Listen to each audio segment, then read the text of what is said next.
So yesterday's notes ended with architect.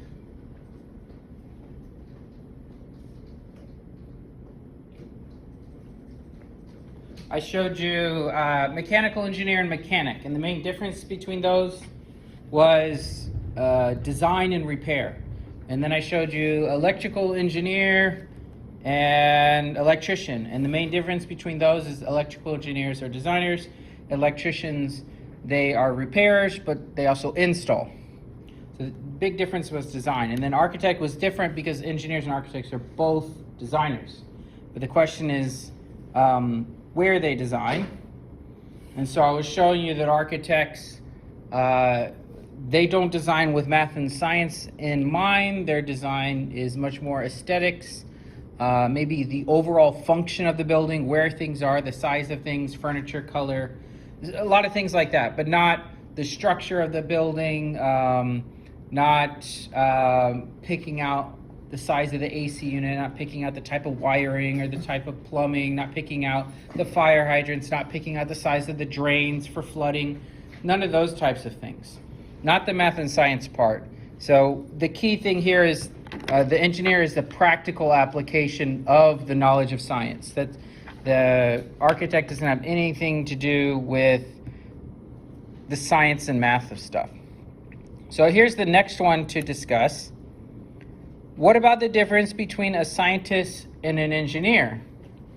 These two fields overlap more because of the science and math, right? Scientists, they definitely use math and science. It's in the name, right? And so do engineers. So what are some differences you know here? Just discuss a little bit with each other.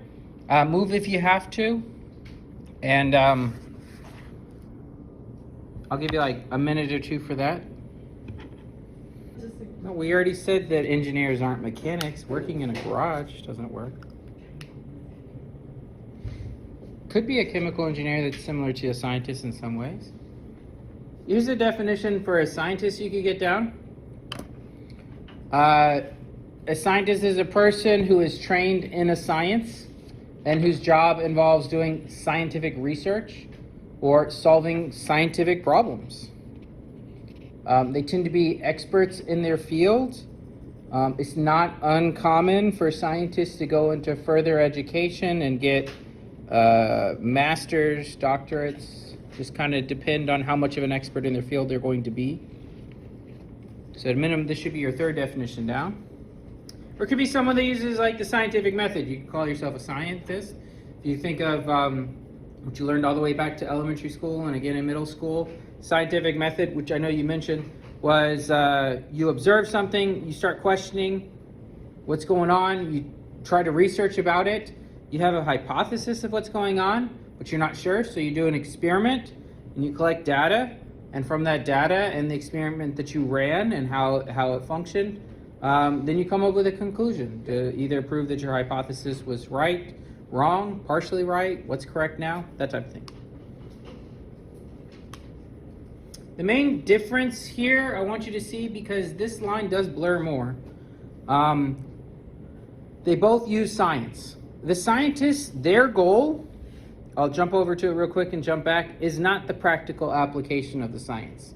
The scientist is to discover new science, to discover things that we didn't quite know, get a better understanding of it. Even if we know it a little bit, the scientist might take that further. So they work hand in hand together. If you work in a large company and there's new development, you will probably have scientists working alongside you as an engineer. The scientist is discovering new things. The engineer is working on how do we implement this somewhere? How do we use this newfound science, this newfound technology? Where could we use it? Sometimes they kind of switch hats a little bit. Sometimes engineers will do research and act like a scientist and do the scientific method. Sometimes the scientist works in design-related things. So their lines are blurred because they're both working with science and math a lot. But the engineer is a lot more design-focused. The scientist is a lot more breaking new grounds and understanding focused.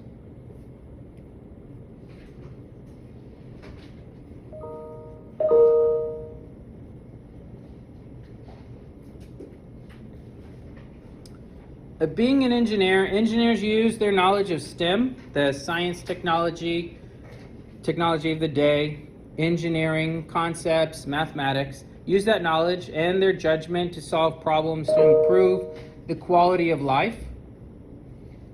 Mixing that all together, this is to find solutions to problems and the development of processes, machines, tools, structures, and systems to improve the quality of life. They go through the design process to try and come up with solutions for things. There are 4 main types of engineering that I'm going to go over right now. So these would be 4 definitions to get down. Mechanical engineering, electrical engineering, civil engineering, and chemical engineering. So I'm going to go through these 4. So let me put the first definition up there for you to get down.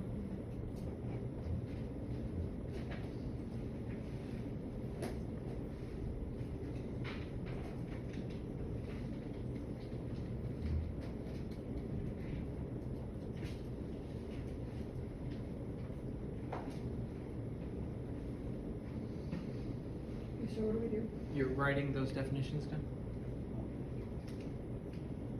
What are you always doing that you ask me that question a lot? I don't know. I just After I tell you I this just is zone what you out and should then do. I forget what you say. Okay.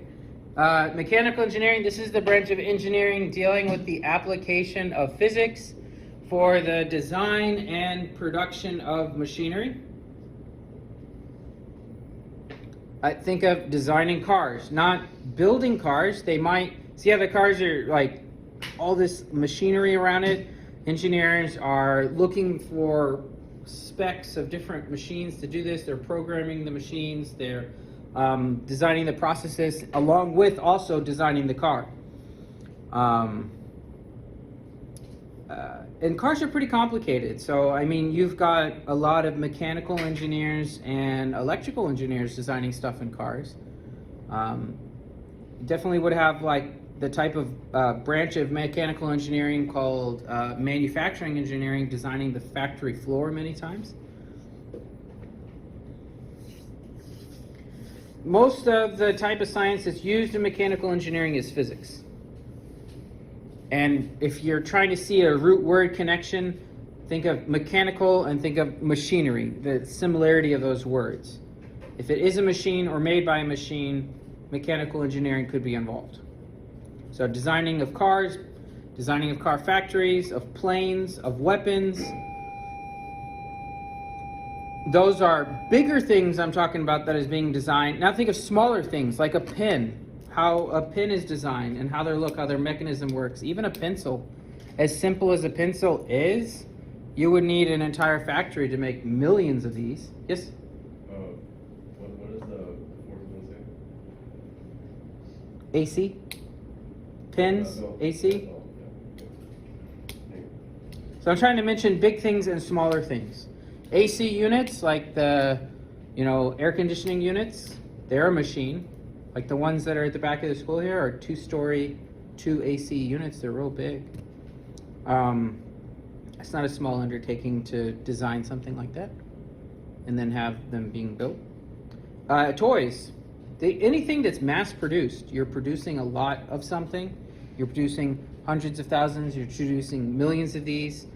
Those are often needing a factory floor where everything can be built. And so that's a lot of mechanical engineering there. Electrical engineering is the next one to get down.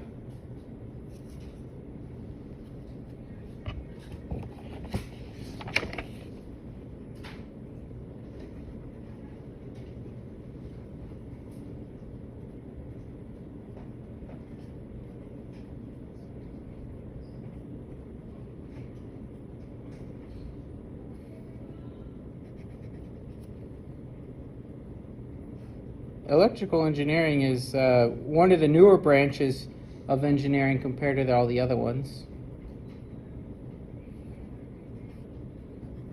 It's a much newer science.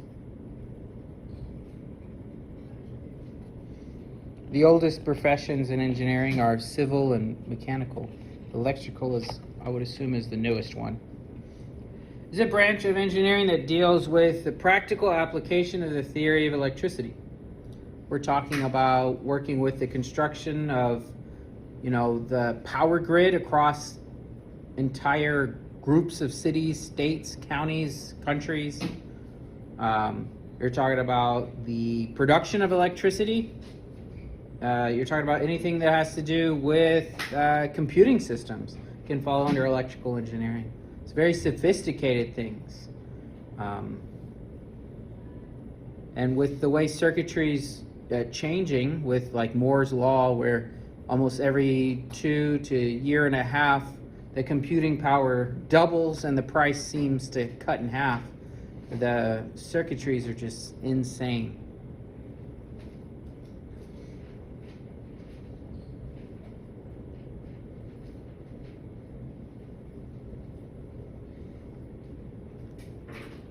I have this little link here. Hopefully it works for me. You can click it off of your PowerPoint out of Canvas if you want. Sometimes it blocks me. Last year it was blocking because it was like, hey, you can only look at this thing for free for so long before we want to charge you. But it's an article by Washington Post. It's 5 or 6 years old, but I mean it's still very relevant in what they're showing. I just really like this map so much. This is a map of the United States, and in it you are looking at all the power plants that were in place in 2016. I would assume that there's not too much of a change going on here, but there are some changes I'll mention. So they're all color coded, and let's look at like ours. So down here in the valley, the very tip of Texas, we can see green circles and orange circles, very small red circles, 2 of them I think. Yeah, it looks like 2 red circles. And I'm seeing 1 blue circle right here in the valley. And the larger the circle is the more power that's producing, the more kilowattage or megawattage. So the green ones are wind, and you can see that there. And since this has been produced, wind is a lot more down here, I think. So it's probably should be bigger circles now. Natural gas is orange. So you can see we've got natural gas here. I see red is oil, so that's like petrochemicals. And then there's 1 blue one here for hydroelectric. You really want to use the source of energy that you have in your area. We're not using coal down here because we don't live in the mountains, so there's not a lot of coal beds in the valley because there's none. So that's not something that we would use in a source because it would cost extra money to bring it here. But we do have lots of natural gas here. In fact, one of the reasons why Elon Musk chose here is he was trying to get closer to the equator because it's math-wise, it's a little bit cheaper to launch closer to the equator in terms of how much force you need. And the other thing is he's actually pulling natural gas out of the ground. He's pulling methane out of the ground, and that's half of the equation for the jet fuel they use. They use methane and they use pure oxygen. You can pull pure oxygen out of the air, I would assume, unless he buys it, but as far as I know, he's pulling both of them just right out of here. Yes? Oh. You see the little blue dot there? Do you know what that is? The hydroelectric dam, do you know what our dam is here? It's where like a lot of water goes through and it's a place with its own energy. No, what's the name of the one that's here? It's over by Rio Grande City. No, it's Falcon Lake, if you've ever been there. Falcon Lake was like a joint project between the United States and Mexico to dam up part of the river there and flood some of the area between us. It actually flooded towns. They knew where it would flood. Of course, with the less amount of water that we have, it's actually gone down a lot. But it's a way of storing water for need for drinking water. But you can also, as you flow water over the dam or through the dam, you can flow it through turbines, hydroelectric turbines. And so we have, I think, 3 small hydroelectric turbines there that generate a small amount of power. You can tell that it's a small amount compared to the other stuff that we have. I'll scroll down here. This isn't completely accurate right now, but as of like 6 years ago, Texas gets 50% of its electricity from natural gas and 27% from coal, 9% from nuclear power. If you look back at the map, there's two big nuclear power plants. You got one in Dallas and one in Houston. And then all the coal is mostly here. Natural gas and wind is just sprinkled everywhere. It says 13% wind and like 1% other. I know this has changed because I remember looking at it during the freeze, talking about all the different stuff, and I know wind has changed a lot, and wind is, I think, over 20% now, and I want to say natural gas is closer to 40%. I think the nuclear power plants were hitting around 10% last I checked. I don't remember if coal was being lessened or not, but the wind energy is taking a bigger share of where we get our power from. To be honest, it's better to be more diversified. You want to have a variety of different energy sources in case something goes south. You can't just depend on solar energy because the sun's not out all the time. You can't depend on wind energy if you're not in a place that has wind, or if the wind's not always blowing consistently. The valley actually has a pretty consistent amount of wind coming off of the coast for us here, which is why that's kind of grown in our area. And we have a lot of coastal areas off of the Texas coast. We also have a large reserve of natural gas, so that's why those are the things that we use. If you want, you can take time to look through this. It tells you like how many types of plants there's like across the United States of natural gas, coal. It's pretty interesting. What I do want you to understand is with all of these, it's not just electrical engineering. If I'm burning natural gas and I'm burning coal and I'm burning petrochemicals, to refine those, to work through those, that is all chemical engineering. You know, there's going to be a ton of scientists probably working in the nuclear power plant. Those aren't a small venture. Those are pretty actively managed. You know, every single one of these are spinning machines. There's a lot of machinery involved in this stuff, massive machinery. That's mechanical engineering. And then, of course, they're all about producing electricity. There's tons of electrical stuff involved to get the electricity, a cleaner version, a purer version, a better version, just a consistent power. It's all electrical. So it taps into a lot of stuff. And civil engineering can work with a lot of the infrastructure that goes across all the state. So that's actually just because it's got so many images, and it's a little bit old, but not all that old. Civil engineering. This is the branch of engineering that specializes in the design and construction of structures for the needs of civilization or humanity. So anything that we use as a group.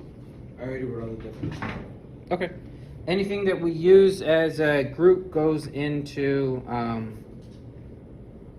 civil engineering. So the roads that we use, no problem. The waterways, how you get clean water to your house,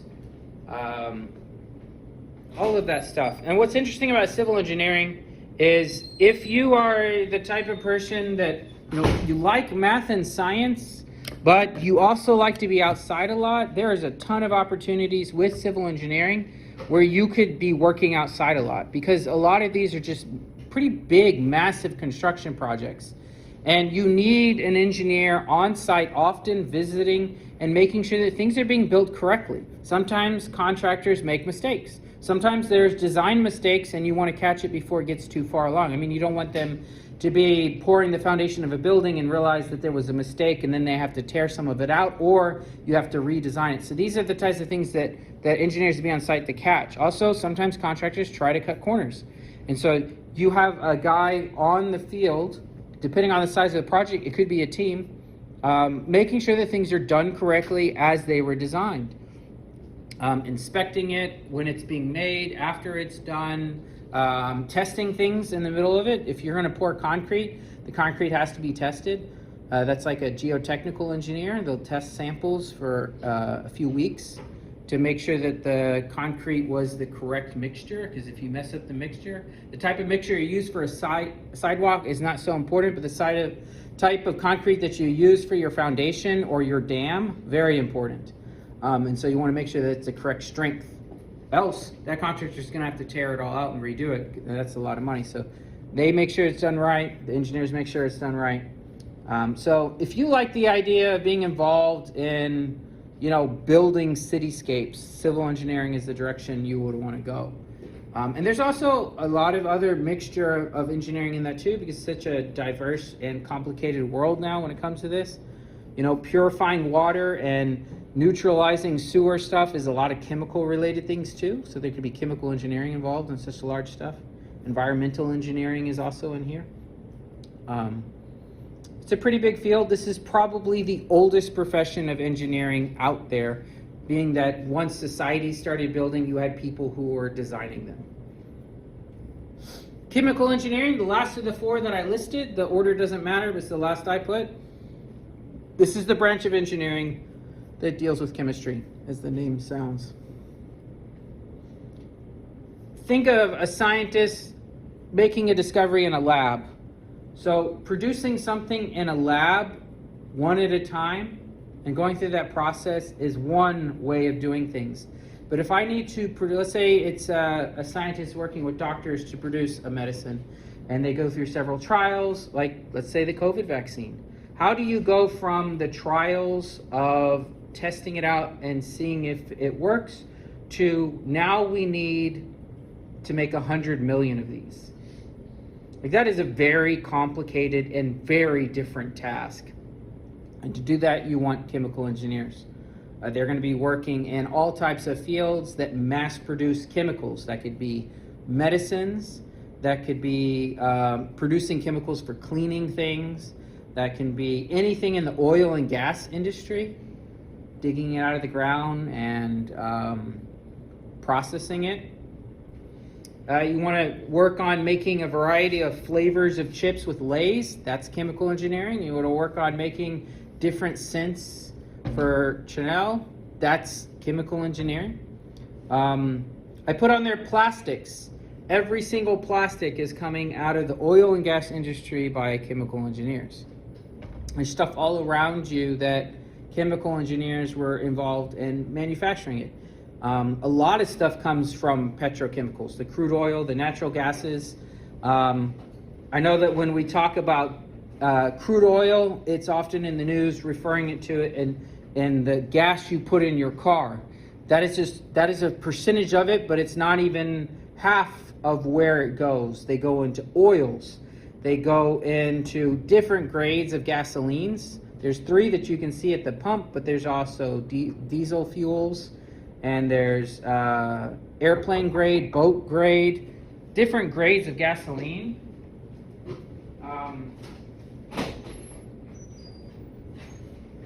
There's a lot of medicines that can come out of crude oil, as weird as that sounds. And all of the plastics comes out of crude oil and natural gas.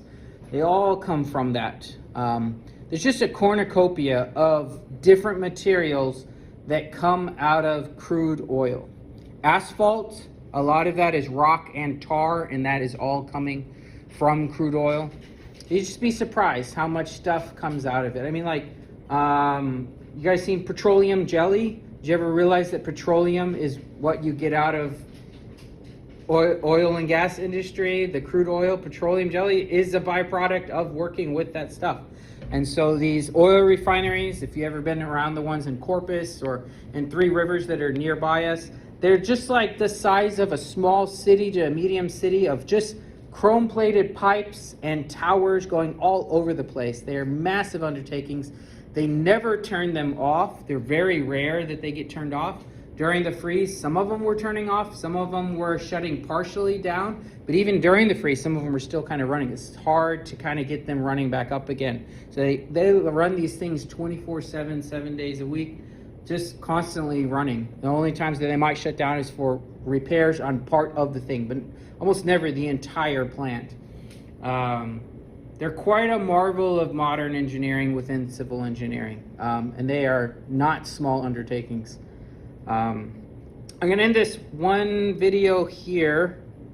What is engineering? And let me switch computers on that one.